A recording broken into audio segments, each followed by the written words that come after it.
फिर एक दफ़ा हम बारूद और मिसाइल और बमबारियों के निशाने पे हैं। हमने बहुत खून दे दिया है, हमारी कौम बहुत कुर्बानियां दे चुकी हैं। हमें फौज की कुर्बानियों का एहतराम है, लेकिन कौम ने जो कुर्बानियां दी हैं, निहत्थ थी कौम ने कि हम उनका दिफा नहीं कर सकते, हमारे पास सलाहियत और इस्तेदाद ही नहीं है।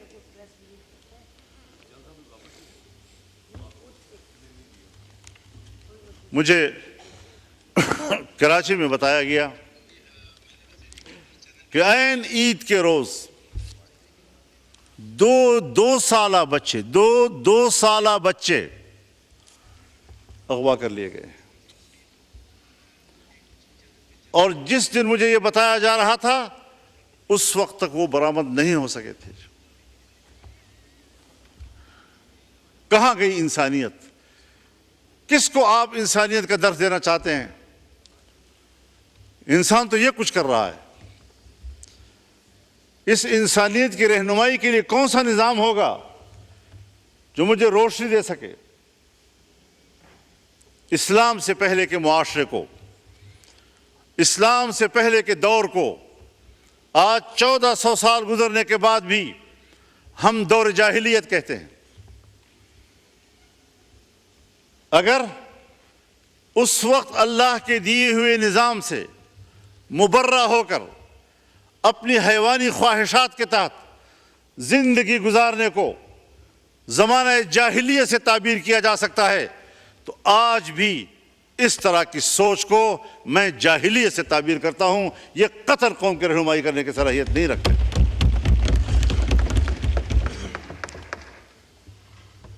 आप हमसे चाहते क्या हैं? हम अपना फिक्री हथियार भी फेंक दें आपके सामने? हम अपना अकीदा और ईमान, उसका हथियार भी आपके सामने फेंक दें, सरेंडर हो जाएं?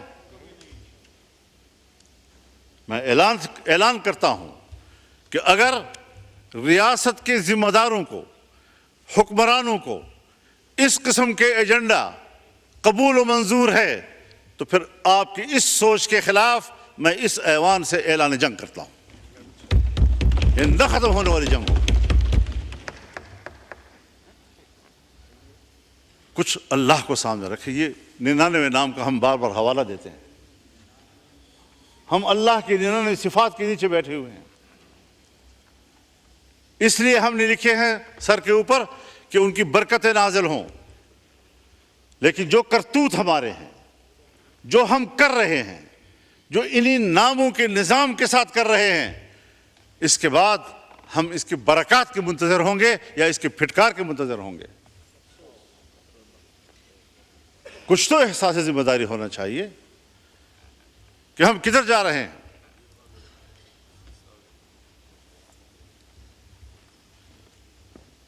आज हमारा फिलिस्तीनी 60,000 से ज्यादा शहीद हो चुका है, और अभी तक मेरे मुसलमान भाई का खून पी पी कर सहयूनी दरिंदों का प्यास नहीं बुझ रहा। मुसलसल बमबारियां जारी हैं। 2 रोज के अंदर 1,500 लोग शहीद हो चुके हैं। मुझे अभी रास्ते में एक सहाफ़ी ने पूछा, और वो रिकॉर्ड भी कर रहा था, कि जी जनरल आसिम मुनीर साहब और ट्रंप की मुलाकात हुई है, आप इस बारे में क्या कहेंगे? मैंने कहा कि अभी मेरे पास तो कोई ऐसी रिपोर्ट नहीं है। उन्होंने अगर कोई वहाँ पर प्रेस टॉक की हो, मेरे इल्म में नहीं है। लेकिन मैं एक सियासी कारकुन के तौर पर ये तज्जिया कर सकता हूँ कि उसने ज़रूर कहा होगा कि इंडिया पाकिस्तान के दरमियान जंग नहीं होनी चाहिए। उसने ज़रूर ये कहा होगा कि ईरान और इसराइल के दरमियान जंग नहीं होनी चाहिए। और उसने कभी नहीं कहा होगा कि इसराइल फ़लस्तीनियों पर बमबारी बंद कर दे। ये 3 जुमले मेरे पास हैं कि उधर से इंडिया पाकिस्तान जंग की बात हुई होगी, इसराइल और ईरान के जंग की बात हुई होगी, और कभी भी फ़लस्तीन के हवाले से ट्रंप ने बात नहीं की होगी। क्यों ये इम्तियाज बढ़ता जा रहा है?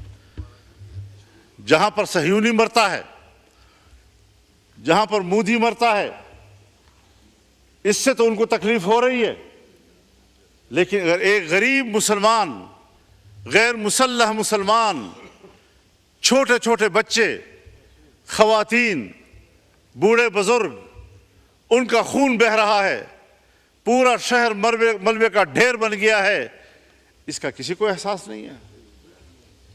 मुसलमान की नजर से न देखो, इंसान की नजर से देखो। इसका माना यह है कि अगर कोई शख्स मुसलमान नहीं है, अगर किसी शख्स की जिंदगी कुरान और सुन्नत की तालीमात से आरास्ता नहीं है, तो फिर ये इंसानियत नहीं, इसी को हम हैवानियत कहते हैं।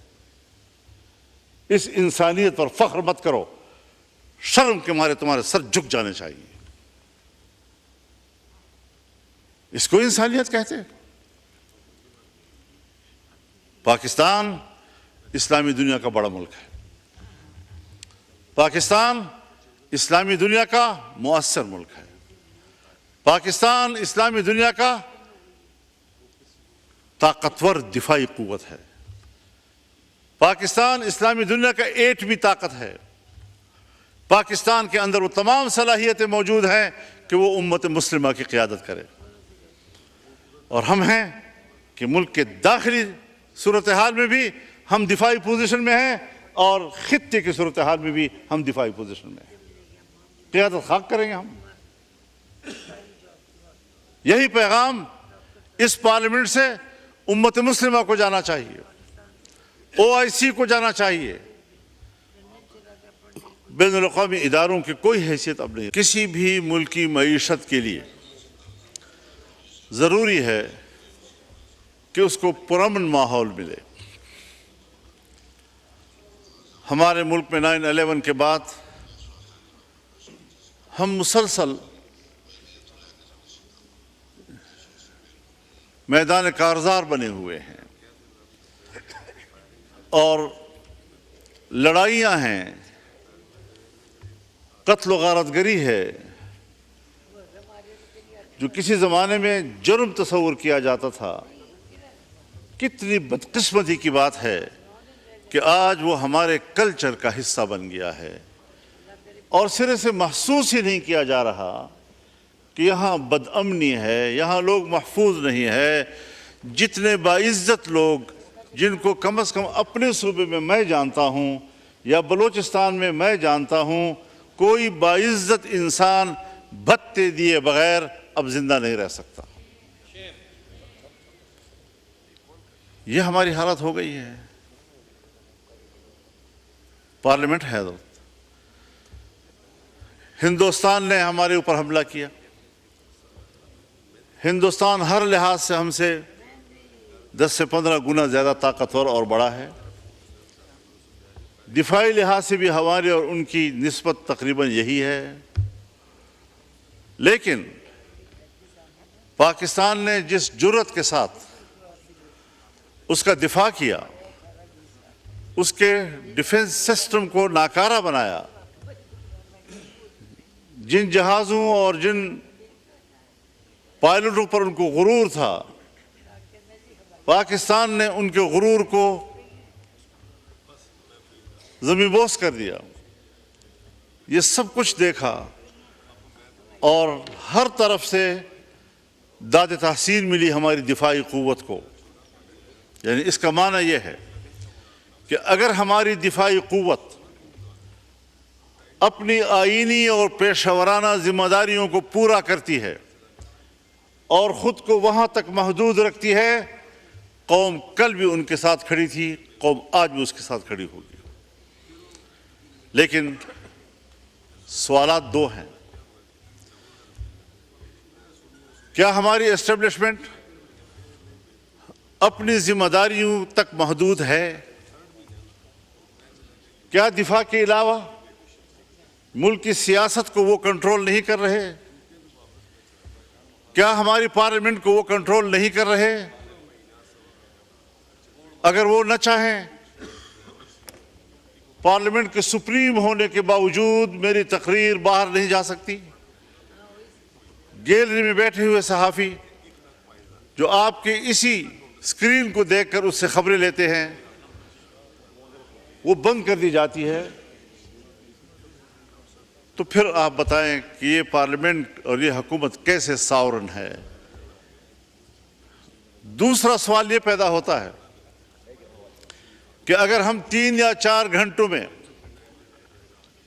हिंदुस्तान की ताकत को और उसके गुरूर को खाक में मिला सकते हैं, तो 40 साल से मुल्क के अंदर हम अस्करियत पसंदी के खिलाफ लड़ रहे हैं।